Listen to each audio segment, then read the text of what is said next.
pasal tha kol sata bungli na ziek tu ma faka khir te an pahni khan ti hlum nge turan ni ti in au thom aron rita nuai mai pasal tha lian du ron har to po a hoi sang lo chiang khop mai le lian dun enge soi du inei le i thi don me klain ti in lalin zona azot tabuk mai pasal tha lian du na chuan kol sa ta chiang tak mai ron melin naupang ka thi na hi atop na tur ani don ho lawania ka ai na pha puiten an ron zong chuak nge yang che chor putara khan kanu pui tur minei khal khang langa a phu tok a moni kha antile chi mai chu e pu chor ki ma tu le fa te anin sum zo talo an ri hal huk moya lal mola pasal tha lian du na chu nuk tha in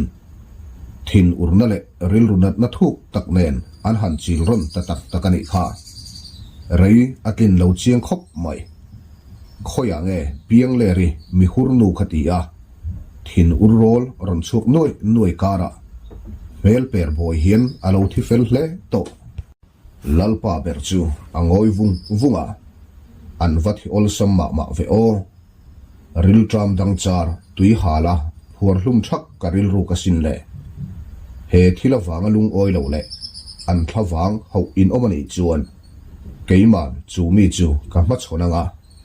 he khu hi nungdamin an chu san lo to pang an ruang po kha hum tlak ani nek lawe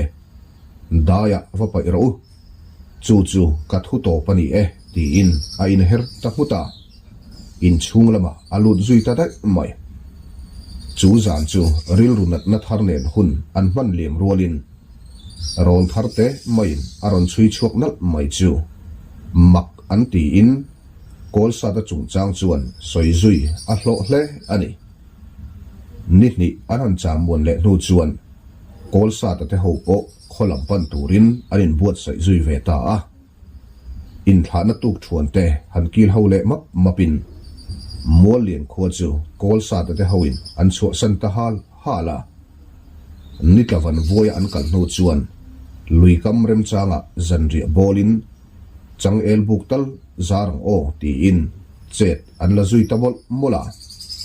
kol satan ringleng long hian tiro soka savazan dik turtal po kan tong mana iwak har sim te ang ti in thalnen anin akchuak zui ta thuaya tiro le helam mola hian zui tu kan nei tlat mai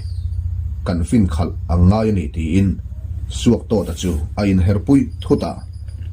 a engama ma in suak to ta po at hindrim veknal em ringot mai phim khur taka an ma ni ron tu te an vele dan lai le an chung te thom po an riat phak le to lai chuan tlangwal puitling pathum an chin bi kar tu te po an pu phata chung mi te chuan silayan hum ho lo mu thei china chuan fei chau mai human ni a kol sa ta chuan suaka an nunglama bai chu arem hle mai ma se mi pa takin o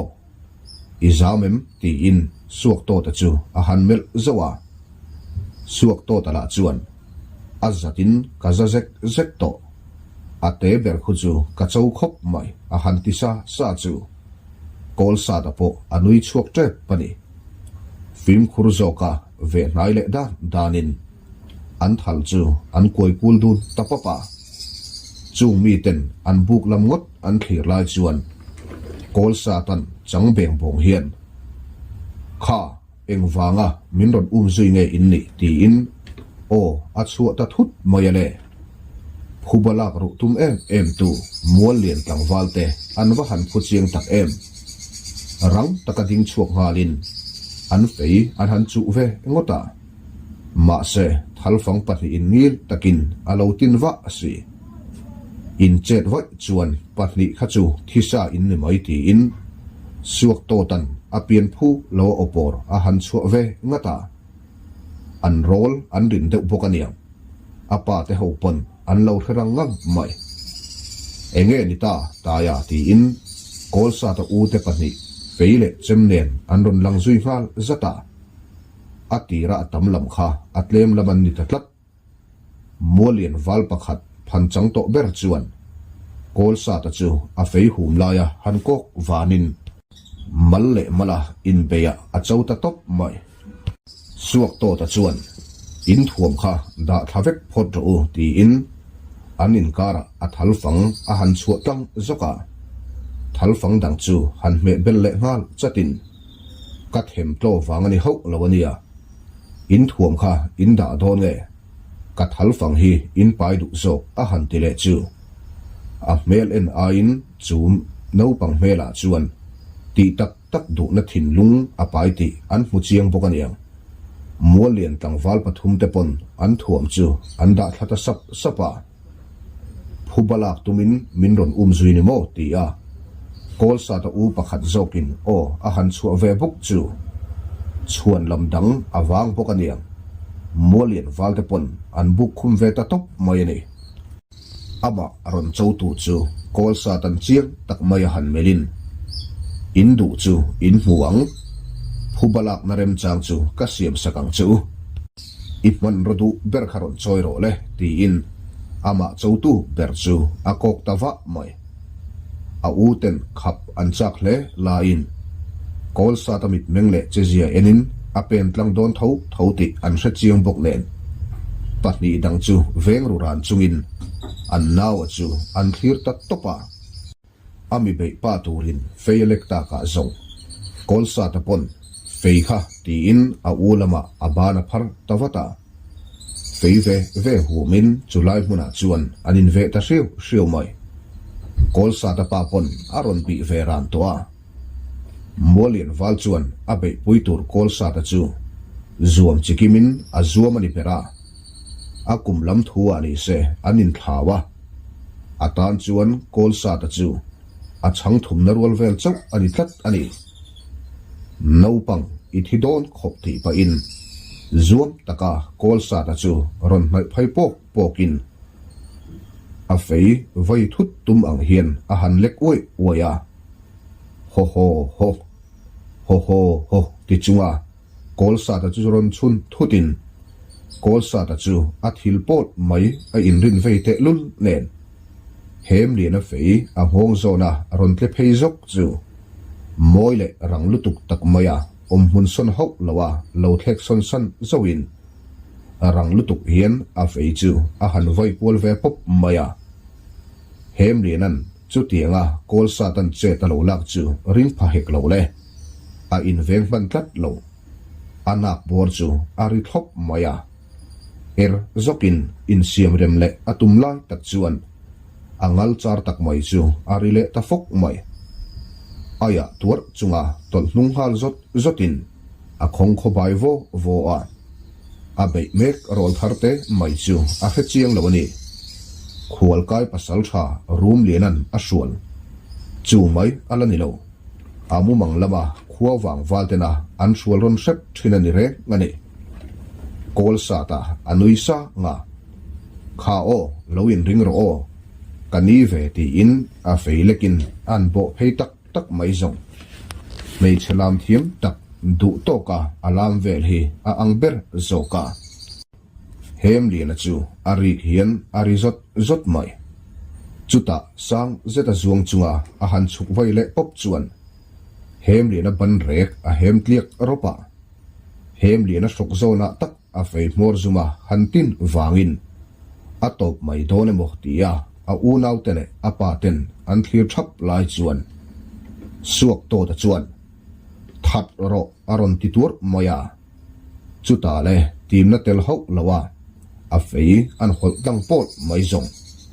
hem li na sok chu ari khian ari bot bora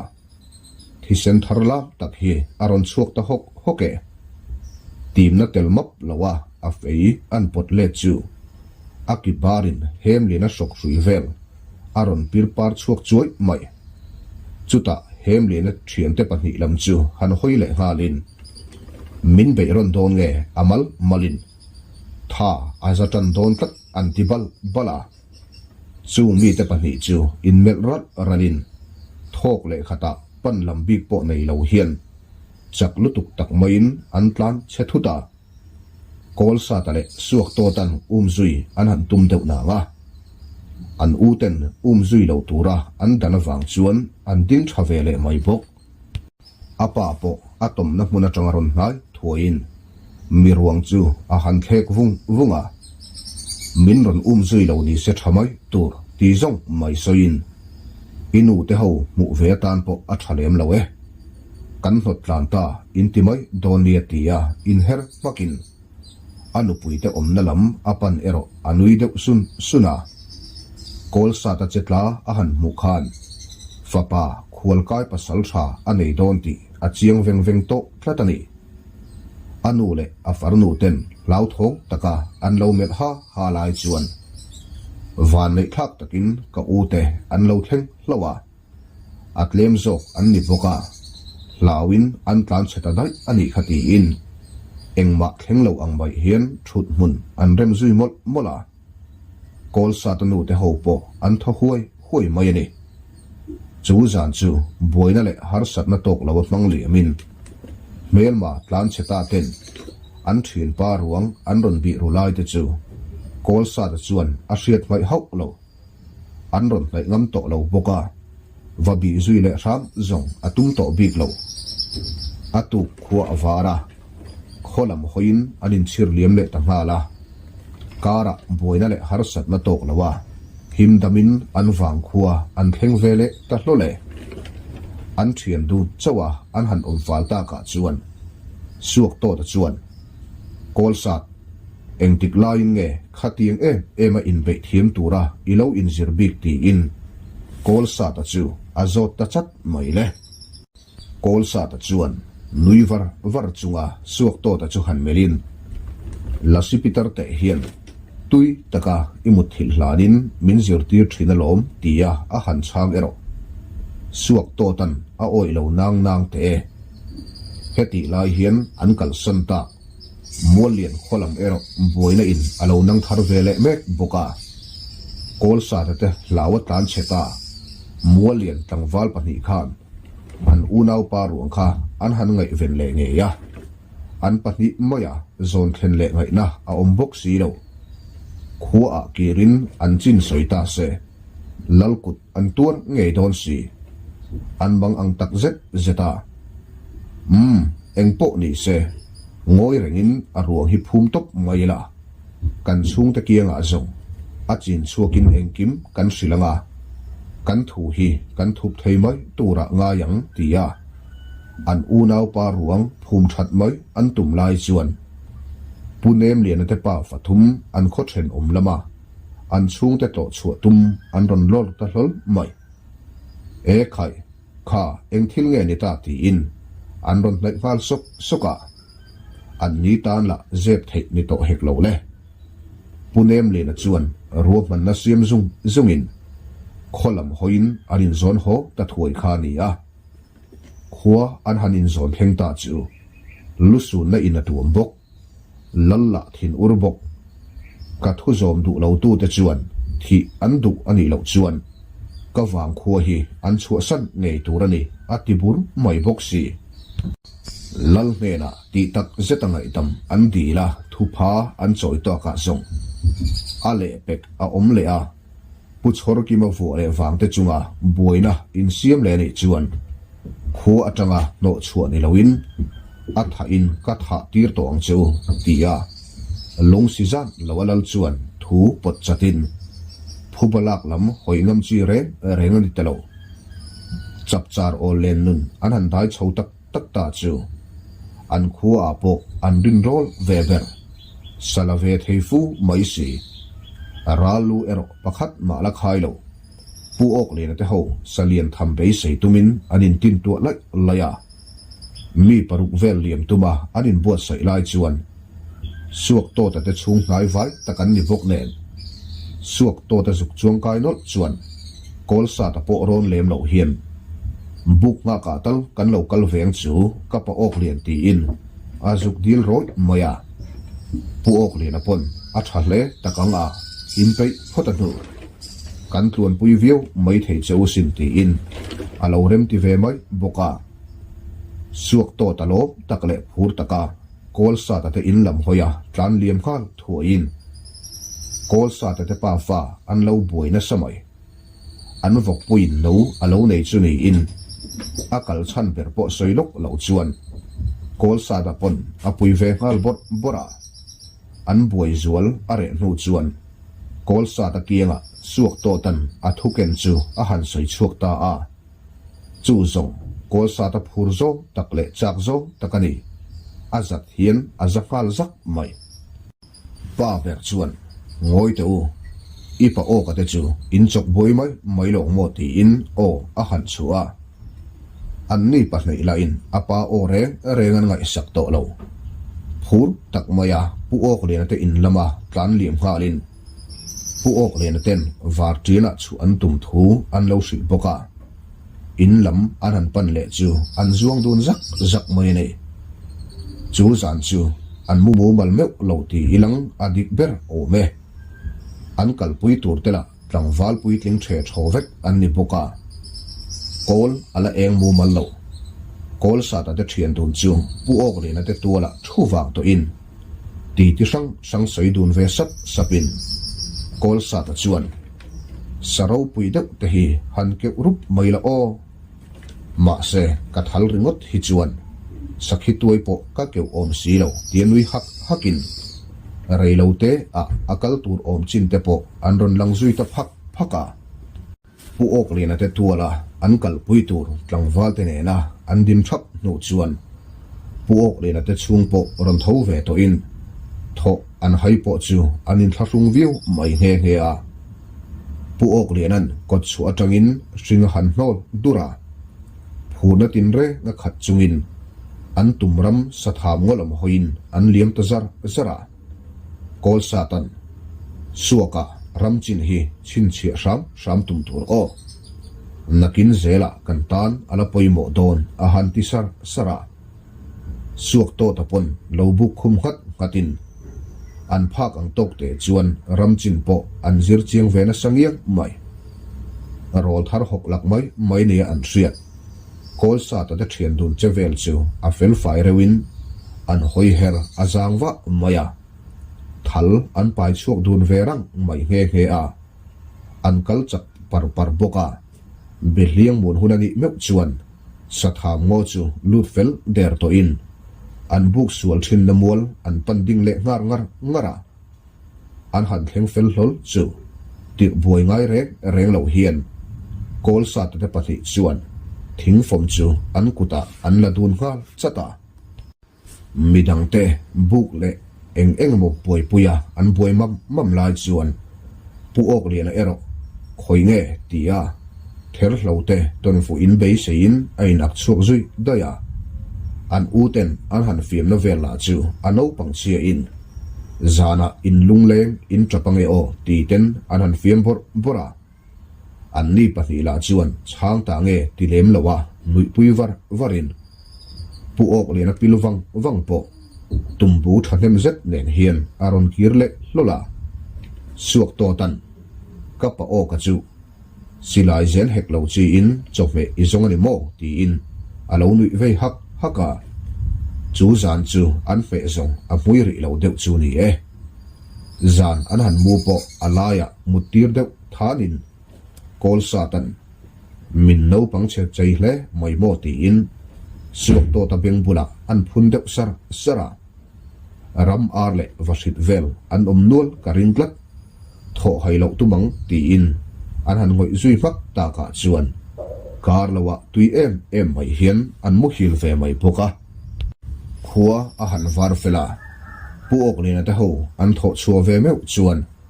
kol sa ta te pathi reng mu turan lo om to ho lo akhai a kan na wa te chu an va tho ma fer ve tia phunbal balin an ni hi an lo wak ve chiam manga kir le dan te hi an thiam lo mayang a an ti mek lai chuan kol sa te pathi ngo chunga tangin an ronin zui chuak hlola suak to tan ram ar nu pa aron khai then nala chu anan mu chuan e khai o kan nawa te chuan an thal chu an keng nok sak lo tok moya ti in an lo nui var lova kol satan a it te puya changa rung mal le vasit nu aron pheu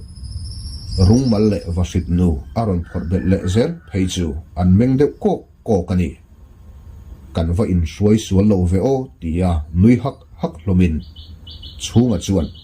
khoi nge keiman kan siam ngat te ang ti in alo ban tawata pu ok lena le tlangwal pani ero si lam hoin man mo ru ang reng takin an liam zui voka kol sa ta te ho chuan an hlo tlim nge ringa be seina sa tak nen tuk chuan bol pe dia ma lo hak wangin nakin dewa zong pu ok lena te ho po an run lang vele ta hlola enge chanchin be sei om deuh te a om donem tia an lo zo deuh nak ta ka zong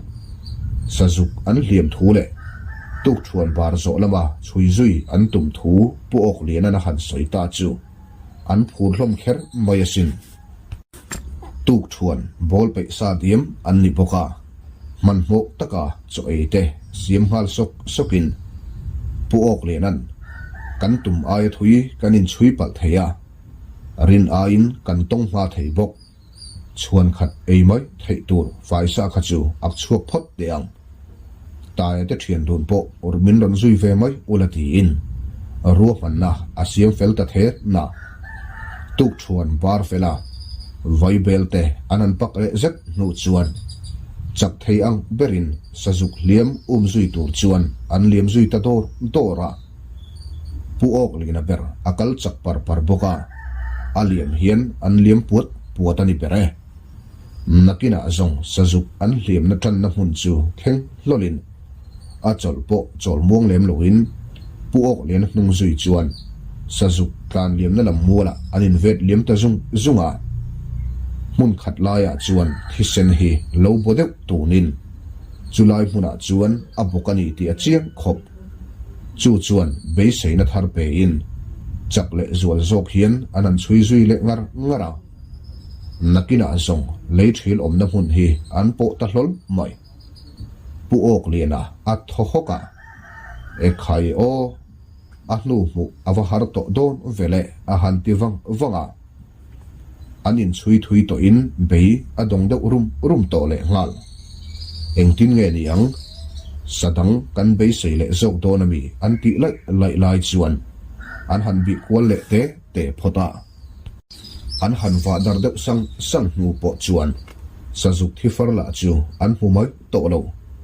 an han ding khom le thap chu kol sa da chuan khoi nge kan bi ve chin reng te ang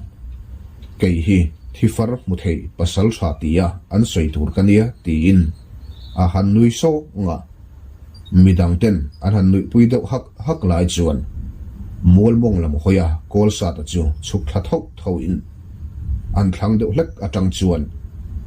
ala zuang thui thei riau ani don hi heta hi thi far ka mue ti in a han aw lawa ring hlel deuh chunga pan thla halin an han bi chiang ve sapa kol sa ta din nalaya chuan thi lo bodeu tuna chulai chu an lo va bi thleng lo mai hi lo ni kapa o kan chok veng che o tia boina nei hok lawa an chui ve tak ta chu suak to tan o kol lu lianan azia chuata ti in azui ve halwat boka pu ok lena me pon mak ati amit chak lutuk le thifar a mu kan reng lo chu lung thil mun pela ngopui chung an han lut le chu uina khuate ne na anin ri na ram ri lui an po ta der maya chuti lai chuan kol sa da chuan khu le ti in pu ok le na chu a ko mu tawa mai ti khan lo om ru o thom di mangai hle ania ti le a pui tling chin chuan ve thak them an rol ta zuk chal ha lutuk to po lui kama chuan alo bok de to a pu ok le nan han tin wangin asilai apu thui rol chuan silai dang ron puak a om ve ta tlat mai zuk chal bok reng po chu a ping loya nataka tal zui orin azal zui ta hloke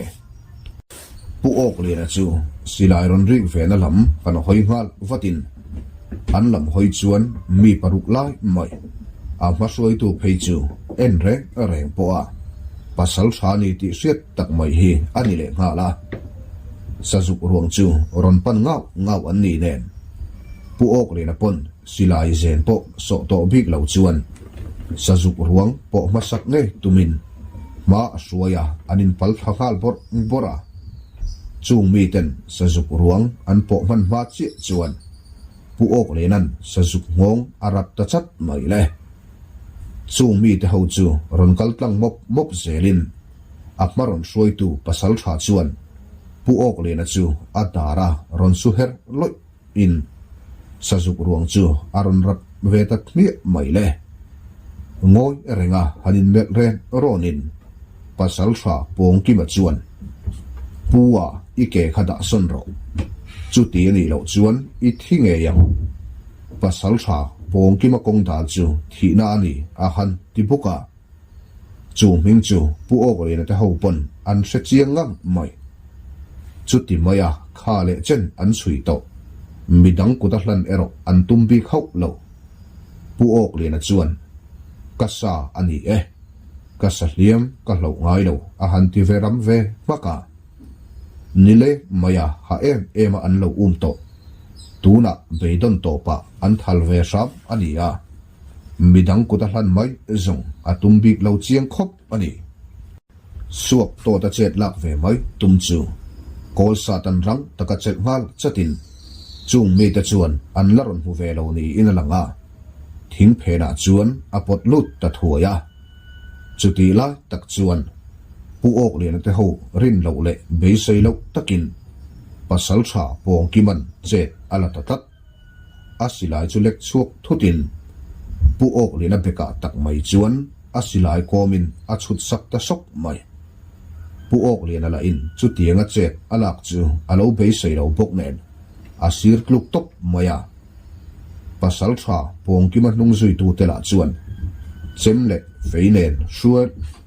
chemle feinen suala te ho chu an ron phai hal me mai bok suala te ho la suala te ho tan chet lak ngam na chi ani to lo mi hoisen tak te chiar tur an ni ho lo le hal kha pa kha pu ula kalnal nal ro voi khat po in pel kan hule ni chuan in lu kan la tong ti ya vo zui cherin an han mai zual sok chu suala te tan ti thei a om to lo pu ok le na lu hai adin po la ding thei lo chu